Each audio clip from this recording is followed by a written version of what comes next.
युद्ध विराम के बाद पहली बार ईरान के supreme leader Ayatollah Ali Khamenei ने टेलीविज़न पर अपना कड़ा संदेश दिया।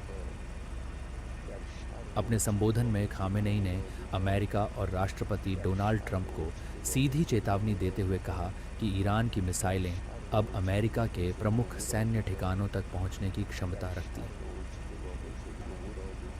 और यह देश की एक बड़ी सैन्य उपलब्धि है। खामेनेई ने यह भी कहा कि अमेरिका इजरायल के साथ मिलकर तेहरान के खिलाफ जो युद्ध लड़ रहा था, उसमें उसे कोई उपलब्धि हासिल नहीं हुई। ईरानी सुप्रीम लीडर का यह बयान ऐसे समय में आया है जब क्षेत्र में तनाव कम होने की उम्मीद जताई जा रही है,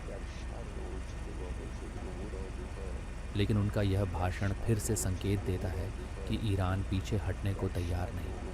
खामेनेई का यह संदेश सिर्फ अमेरिका के लिए नहीं था, यह पूरी दुनिया को चेतावनी थी कि ईरान अब सिर्फ बचाव में नहीं बल्कि मुकाबले की मुद्रा में है।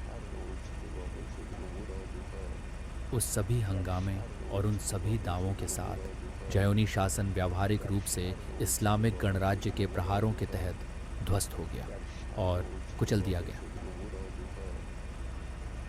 हमारे प्रिय ईरान की अमेरिकी शासन पर जीत पर मेरी बधाई।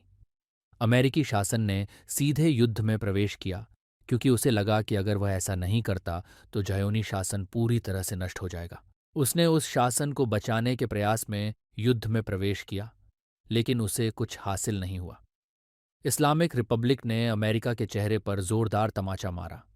इसने अल उदीद एयरबेस पर हमला किया और उसे नुकसान पहुंचाया, जो इस क्षेत्र में अमेरिका के प्रमुख ठिकानों में से एक है। ये तथ्य कि इस्लामिक रिपब्लिक के पास क्षेत्र में प्रमुख अमेरिकी केंद्रों तक पहुंच है और जब भी वह आवश्यक समझे कार्रवाई कर सकता है, एक महत्वपूर्ण बात है। भविष्य में भी ऐसी कार्रवाई दोहराई जा सकती है। अगर कोई आक्रमण होता है तो दुश्मन को निश्चित रूप से भारी कीमत चुकानी पड़ेगी।